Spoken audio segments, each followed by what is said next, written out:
Hey folks, welcome back to the Portable Gamer, welcome back to American Truck Simulator, and welcome to Oxnard, California. So we are in our new truck. This is our Peterbilt 377 Caterpillar motor that we just built. And we're going to haul, I believe these are tires. Is that what we're hauling? Let me see. Tires. We're going to haul these tires up to Santa Cruz. Let's get rolling. Come back now. Let's get rolling, and I'll tell you what's going on. Tell you the developments. Here we go. So, get some lights on. Here we go. I think, can we get out of here this way? Yeah, it looks like we can get out either way, but we've got maybe a little bit more space on this side. Although, I don't know, man. Do we go to the right and try to turn this thing 180 degrees? Or do we go to the left?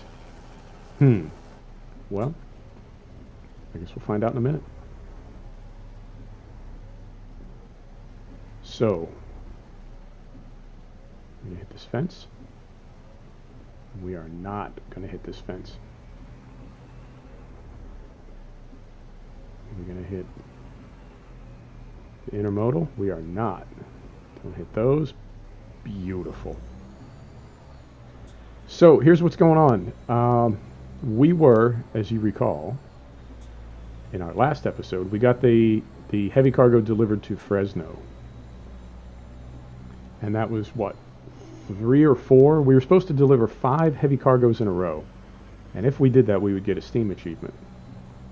And thing is, I had gone and picked up a cargo, a heavy cargo, in Fresno.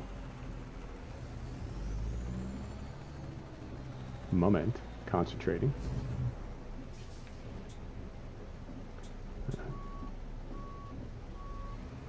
Just to be on the safe side here.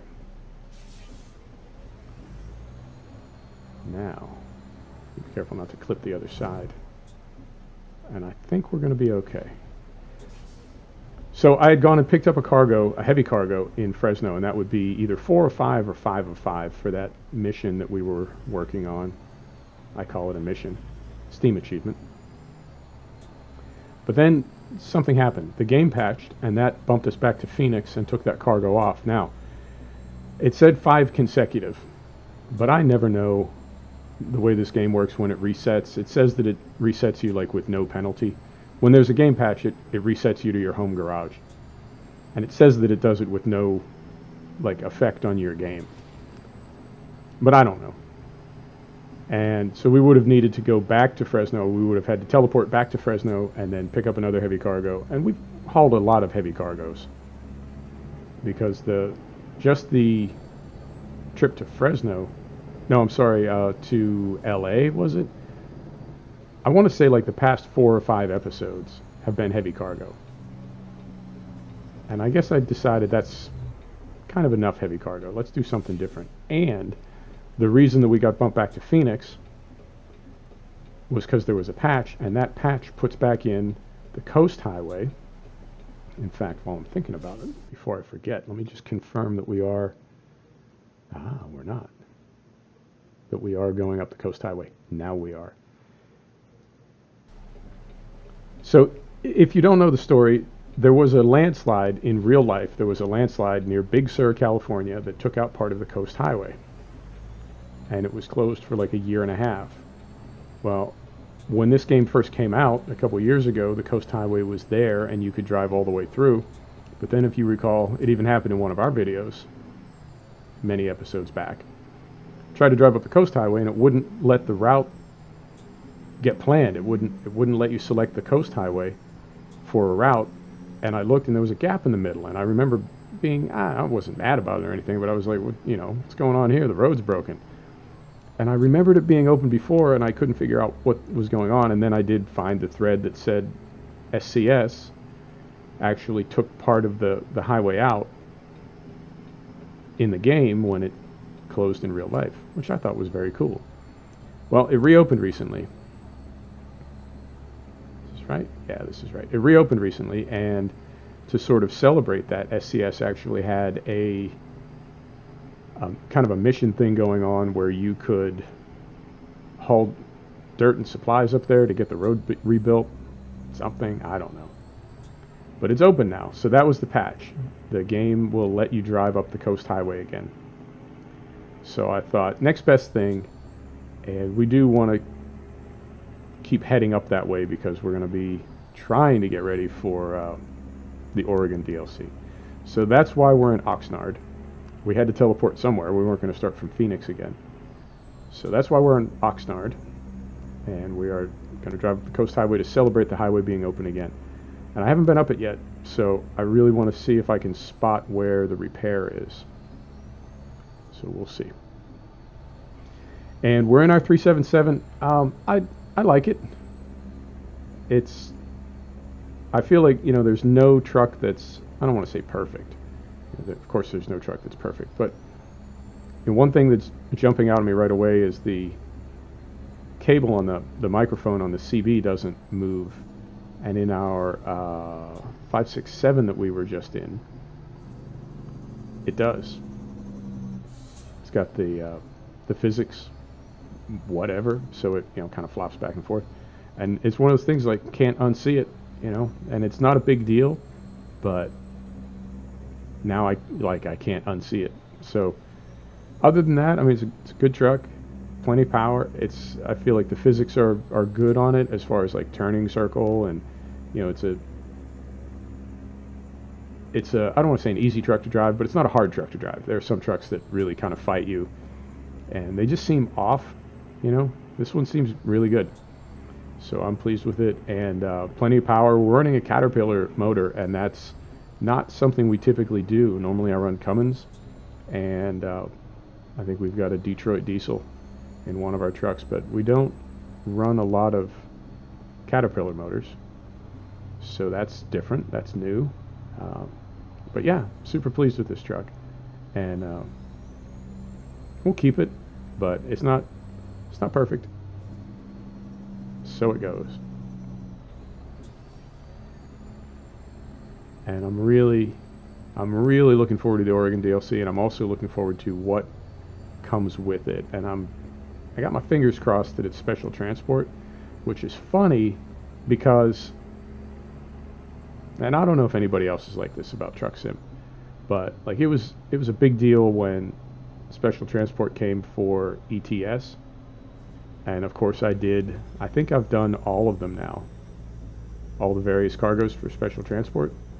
And it was like I did them each once, and then that was it, because I don't know. I mean, they're novel, they're different, but I can't say that they're the most fun. You go pretty slow, and the missions take about 20 minutes, half an hour, and then that's just kind of it. So it's, I don't want to say almost like real life, but it is almost like real life, where you want the option, even if you don't necessarily use it. And I think that adds a lot of, maybe not realism, but maybe realism, that life can seem sort of random sometimes, and in video game world, it's very often, things are so linear that it doesn't, it gets almost predictable. And it was raining in that tunnel. Hang on. Is it just raining on us now? Looks like it's not raining anywhere anymore except on us. I'm wondering now if this truck isn't glitched out and it's just permanently raining on us. We'll see when we get to a stopping place. Anyway, sometimes video games don't seem random. They seem very, very linear. You just play the game that the developers give you to play. And it's like we're evolving away from that in video gaming.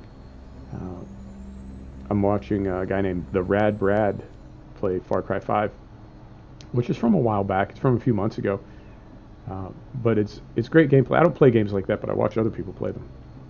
And it's fascinating that the gameplay is so non-linear. You can really kind of do whatever you want. And I don't know this for sure, but it seems very likely to me that before games downloaded electronically, like when you had to buy a game on a DVD, or even before that on a cartridge, it was like developers were really limited as far as what they could put in a game based on how big it could be, based on the media that it had to fit onto. You know, you had to keep it under 256 meg, or you had to keep it under 8 gig, or whatever. Now it's like, it can be whatever you want. You know, I've got F1 2017, I think, is like 45 gig. You know, and there's games that are 60 and 70 and 100 gig if you download everything, like some of the flight sims. And I feel like developers, for a time, it was, let me see if I can say this just right so it makes sense. I feel like the developer only put into a game or a sim things that you were going to use, because space was so precious. They couldn't just put a lot of things in there and then you use whatever you want. But that's not the case anymore.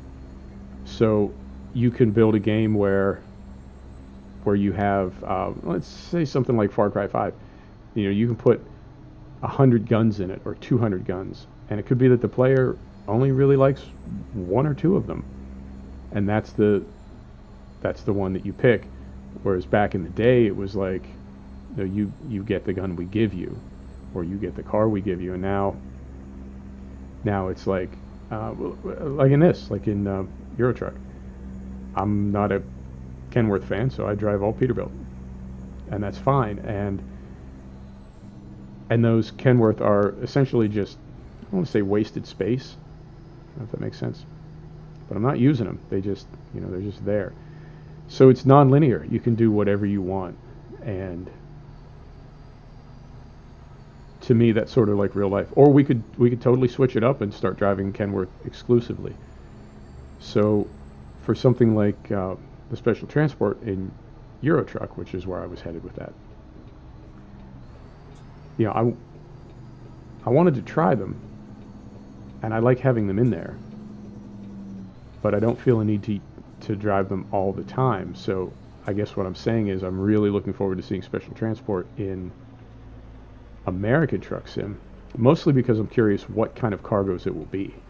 You know, American trailers being so different than European ones, I'm curious what the rigs will look like, because we've got the heavy cargo trailers, and they're pretty big, and I'm thinking the special transport trailers will be even bigger than that. So I'm excited, but I don't know that we'll necessarily drive those cargoes all the time.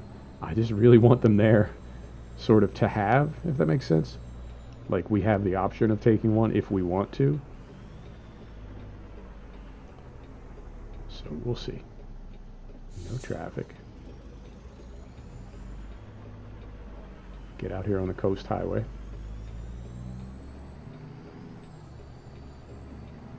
So yeah, that's coming, and then because SCS typically does it this way. Beyond the Baltics, I think, should come out about the same time. So that will be awesome as well. So yeah, it's a fun time to be a sim gamer. I say that all the time, but I absolutely mean it. This is just a fantastic time. I saw some more screenshots of Farm Simulator 2019 today. It is, wow. It is like so far beyond FS17. I don't know. I assume my machine will be able to run it, but it's one of those things like, I mean, obviously those screenshots are going to feature, you know, the graphics on the very highest definition settings and absolute graphics card torture, but I hope I can make it look that good. And I did last night. I took the plunge. I got, well, you know, last week I got a wheel. I got a Thrustmaster TMX. Although oddly enough, I'm not using it for truck sim, and I'm only using it for racing sims. And I told you, I think in the last episode, I said the reason for that is I move around when I drive the truck. I'm awfully laid back when I'm trucking and farming. When I'm racing, I'm really, really focused and kind of, you know, I'm focused, man. My eyes burn when I race, and I couldn't figure out why. And I finally realized I wasn't blinking. Like, that's how hard I'm focusing, and that's cool, you know. But I don't want to sim everything like that. I want to be relaxed sometimes too. So I'm still on the gamepad for trucks and farm, and I think that's perfect. But I got a code with that Thrustmaster wheel for 1 year of free iRacing. Doesn't include any stuff. I mean, just you get the like the base game stuff, the free stuff, but it doesn't include any cars or tracks or anything. But it's whatever, it's $12 a month in the U.S. So 12 months, so $150. I'll take $150. So I went ahead and fired up iRacing. I did my first race today, and I've been really focused on single player, really focused on offline. I did not think I was going to be racing online, and I've heard terrible things about it, as far as the lower leagues and the lower licenses. It's just carnage. I did okay. I did a race at Charlotte on the road course in a Miata, and I did okay. I qualified fourth, and I finished fifth. I spun once, didn't hit anything, didn't hit anybody, which is apparently a really big deal, the whole safety rating thing. But I was definitely impressed, and I'm in a hotel. I don't have a ton of bandwidth, and I was concerned that I wouldn't have a good ping, and ping was fine, so no problem. So I'm multiplayer racing now, and I'm digging it. I'm really looking forward to leveling up, licensing up, but more than licensing up, I'm focused on keeping my safety rating really low and just being a good, safe, appropriate racer. And I want to try to really focus on, and I do this in single player sims, do this in truck sim too for that matter. I want to drive my fake race cars as though I was driving a real race car, and I get a lot of that from a guy named Empty Box that I've been kind of really into lately. His videos about how to be a better sim race driver, but I find it applies to sim trucking as well, and even to farming to some extent. But it's that you hear it all the time. Slow down if you want to go faster. When you push the car beyond what the car and what you are capable of, you're always out of control. You're always trying to get the car buttoned up before it spins, and you're not putting in good, solid, consistent lap times. Just relax. You're not necessarily the fastest driver in any race. Maybe you're only fast enough for third. You're just literally not fast enough. The driver that's in first, you cannot catch them at your current skill level or with your current setup. You just need to focus on third. And you hear that all the time in racing. Don't race this guy. Let him go, because you're just going to stuff the car. Let him go and focus on position. So started fourth, finished fifth. Super pleased about that, and I clearly understand my mistake. I know exactly what I did wrong, and it was also when I started, because I did a ton of practice on the Charlotte road course. First time I've ever been on that track, but I felt like I was taking off, not every single lap, but I feel like even when we got into the race, I feel like I was taking off about a tenth, maybe every third lap. So when I sort of do the math on that, if I run another 50 or 60 laps on that track, maybe I can take another couple seconds off. And that would put me, I think, in a good place to be competitive, because I qualified about 1 second off pace, and I hung with first, second, and third. I'm sorry, I take it back. I was in third. I hung with first and second until I spun, and then I got passed by fourth and fifth. But it was a great experience, and I didn't get bumped, and nobody was really, there weren't a lot of shenanigans. I did see some people spin out in my rearview mirror, but to be fair, I did as well. So like first couple laps, I saw people spinning out, and I'll be real with you. I was looking in my mirror like, oh, you Groms, pushing too hard. And then of course I did the same thing. So I'll own that. I was, it's different, man. It really is. It's so hard to drive a fake race car like a real race car, because I've done track days in sports cars, never in full-on proper race cars, but I've done track days in sports cars, and and I guess what you would call lesser race cars, something like a Miata, or a Mustang, but nothing, obviously not like a prototype or a GT3 or anything. But I've done some track days, and I've done some hot laps, and none of those were my cars. It was either a friend, or it was something. I was involved with motorsport for a while, and there's a lot of track day, kind of pretend to be a race car driver for a day packages and various things. So I think this is where that slide was. It's what we just drove through. This looks pretty new. Yep, I think we're driving through right now. Okay. And I can tell you, I was extremely careful with somebody else's race car. And it's so hard to drive a fake race car that way. First off, you're not getting all the tactile feedback, although the wheel makes a massive difference.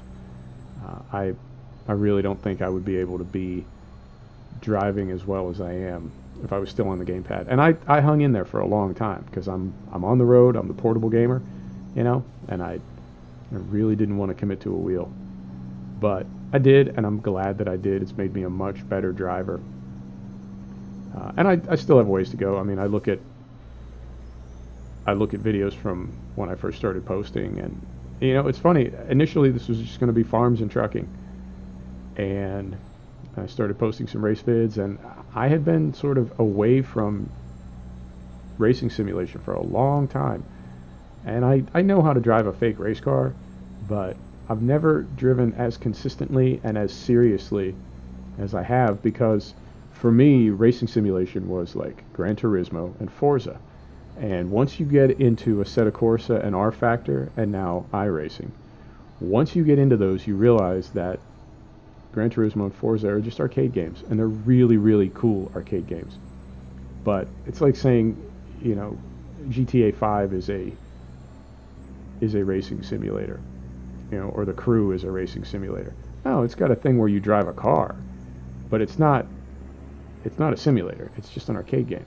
And I'm not putting it down. It's an awesome arcade game, but it's not a simulator. So you cannot drive a car.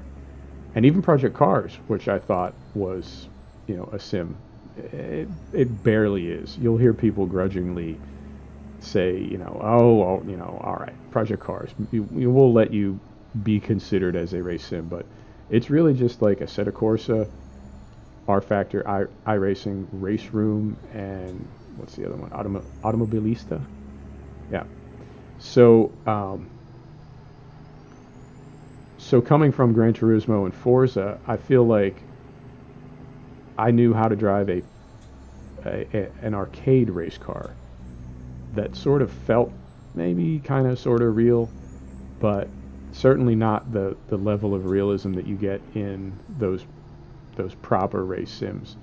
So it's taking me a while to sort of transition from that arcade style driving that felt real to simulation driving that feels much more real. I almost said that is real, but it feels real. And I know race teams use iRacing to practice. It's that good.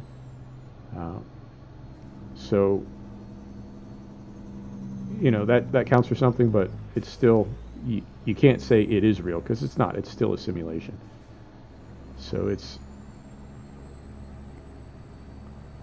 tricky. I feel like, and this wouldn't be fair because there are kids that don't necessarily have money, and there are people in different parts of the world that have different incomes than people in other parts of the world, and there's even people in different parts of the world that they may live in a wealthy country and they may make a good living, but that doesn't mean they have an unlimited budget.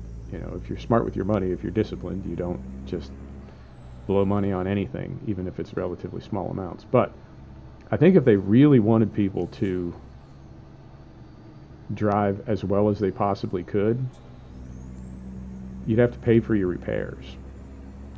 And I know they could never do that. I'm not suggesting that they actually do that. They couldn't do that because people would say you're just trying to gouge us. But as it is now, even in iRacing, where you have to buy your car, you buy it once, and if you damage it, you just go back to the pit, and it's magically fixed. And that's cool.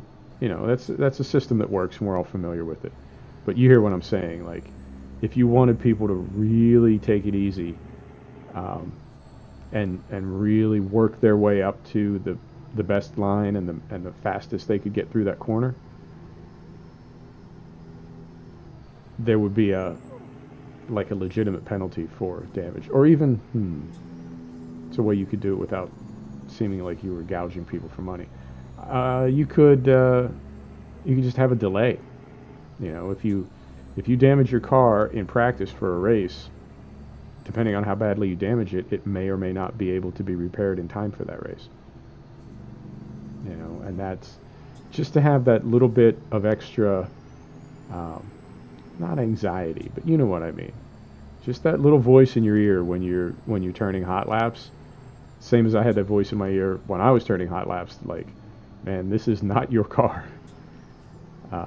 You do not want to stuff this car. So, just thinking out loud while we drive. You know how I do. And we are getting into Santa Cruz. This was a good trip. Glad we got to do this. Daylight, and we did. I'll check it on the replay, but I think just before those two historic bridges, I think that's where we went through the area that was repaired. Santa Cruz. I haven't spent a lot of time in Santa Cruz, but I've spent a decent amount of time in Santa Cruz.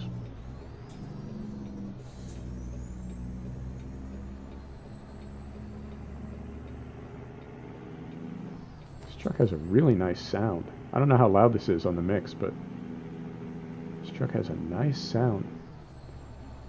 And apparently a massive turbo. We like turbos.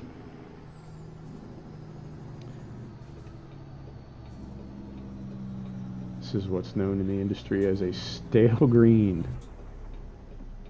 Any light that you didn't see turn green is considered a stale green, because you don't know when it's going to turn yellow. Making a right turn on red, hoping for the best.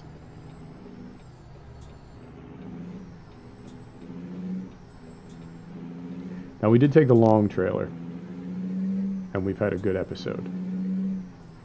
So I may or may not try to park this thing.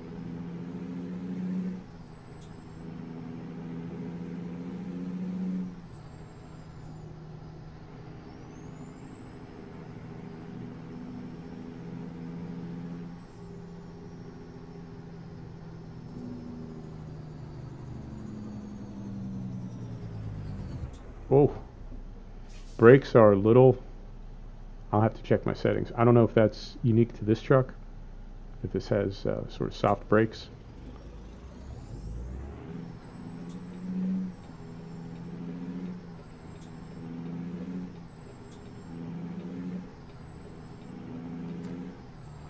Or if something changed in the patch, or if one of my physics mods... I say one of my physics mods, I think I'm only running one. But if my physics mod updated a little bit. Right. Looking a little bit tight in here. Oh, this is one of those ones with two entrances. Fools me every time. I think we've been here before, haven't we? Yeah. Well, yeah, we have, because it's already yellow. So we've been here. Right.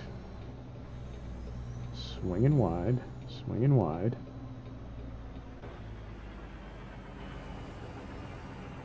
Where are we going?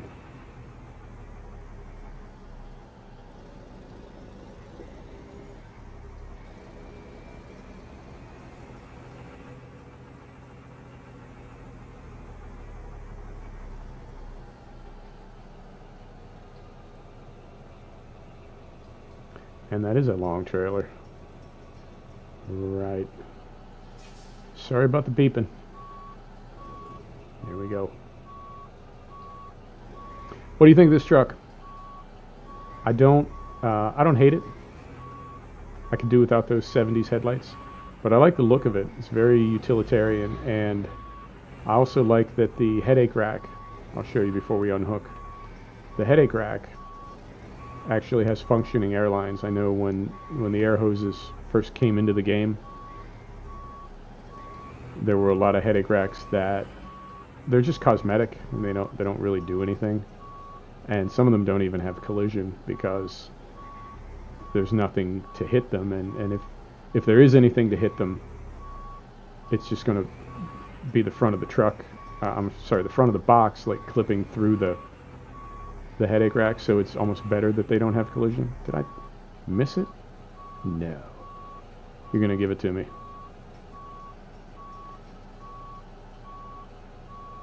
Give it to me. Yeah. Right.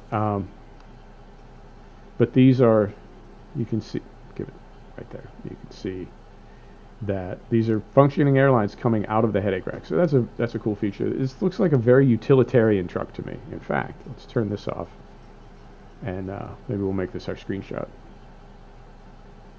Yeah. Yep. Very utilitarian truck.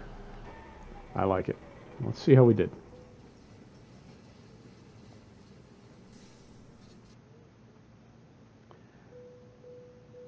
On time, no damage.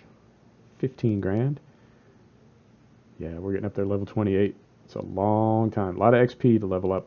Right. Folks, thanks for stopping back to check out the Portable Gamer. Thanks for joining us for another episode of American Truck Simulator. And we'll see you next time. Take care now.